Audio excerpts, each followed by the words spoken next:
That's right, Ben. We're looking at the facts, the figures, but more specific to reaction times. And to do that, I've got Ben Woki with me. He's a security analyst, been a policeman, been part of the police force, and now joins us to give us his expertise and his expert opinion on what's been going on. Ben, thank you very much for joining us tonight. Of course, very inauspicious time to be joining us here on KTN Prime, but nonetheless, we must be able to analyze what's going on in terms of reactions.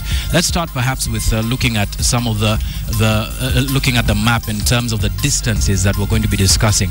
Look, now let's start with the distance between Lamu, or rather the distance between Mpeketoni and Kibaoni, where the attack ended, right? Yes. This distance, 10 kilometers, not much in it, Ben. What do you make of the assertion by Internal Security Cabinet Secretary that the attackers, who were about 20 in number, were chased this way, given the fact that killings, door-to-door killings, as we've heard from Ferdinand Omondi, occurred here? Well, for one, if there was a chase, you would have expected maybe a shootout. You would have expected some of the attackers injured in that shootout. But if there was door-to-door killings all the way for the 10 kilometers, that means it might have been slow, systematic, trying to make sure you attack every homestead. Yeah. That doesn't sound like a chase to me. That's true. Now, in terms of the reaction times of the government, now let's speak about the security installations that surround Mpeketoni. 54 kilometers away from Mpeketoni is Lamu town. Now, here's a very important one. Rapid response unit stationed at Mokowe, which isn't too far away from Lamu town. The role of the rapid response unit, quickly for us, Ben, in terms of trying to mitigate the effects of an attack like this, how important would they have been had they been deployed from here this way? Maybe you can just come close and we can analyze this better. The essence of a rapid response unit is to move quickly in time, to get there to protect against the attack happening, or to mitigate against whatever else is going on there. I would assume that if you're positioned at a certain location, you have a certain region that you cover. And that might have included Mpeketoni. Might have included Mpeketoni. Yes, so now, they should have arrived faster. Okay, now again, 54 kilometers from Mpeketoni, right above you there, Ben, is Manda. Yes. Manda, of course, we know because there is a naval base there, and part of the attacks that were launched on the Al-shabaab in October 2011 started there, meaning that there's also military there. Yes. What would it take, given the fact that pretty early on in the night the seriousness of this attack was known, what would it take for the military to be employed or deployed internally to be able to come and arrest the situation here, Ben? Well, a situation as serious as that, you'd expect the police would call for backup.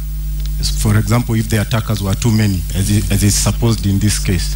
And therefore the military, with their equipment, with the helicopters, should be able to respond quickly. Yeah. But that then should have been part of a larger strategy, a security strategy, national security strategy, where the police and the KDF would have had an internal arrangement that if this level of threat occurs, then you call us and we are able to back you up. Of course, we have an example of that from Westgate when the military was deployed internally. That, of course, had to involve people far higher than perhaps the county commanders here. It would have to involve people perhaps the level of the president. Yes. Once the president was informed of this, or if he was informed of this, the fact that the military wasn't deployed here, do you think that information percolated right to the top? Okay, I wouldn't know how far that information went, but given the Westgate case, then there should have been prior arrangements, emergency preparedness, that what are we going to do in this sort of situation, in a Mpeketoni type of attack situation. That should have been dealt with beforehand, so that in case it happens anywhere in Kenya, not just in Mpeketoni, then the military, and because we know the police are a bit short-handed, then the military can quickly kick in and support them. But then again, that having been said, this is a new system of attack where they would go into a town and systematically do that. And we'll get to the strategy in a moment. But this is basically what we believe may have happened. All right, Kibaoni is right up here. Mpeketoni is there. and right down here is Malindi, about 174 kilometers away from Kibaoni, 184 kilometers away from Mpeketoni. Takes us about 4 to 5 hours to get there, and that, according to Ferdinand Omondi, is how long the police took to respond to that attack, about 1 a.m. Why choose this location to launch a reaction from to the attacks in Mpeketoni? My initial thoughts are that the police around Mpeketoni, the police station or the police unit stationed around Mpeketoni, have very few officers in number. Yeah. So they would have probably called to a larger division somewhere in Malindi to come and back them up. That having been said, the KDF were somewhere even closer and probably had more equipment to move in and do something about that situation.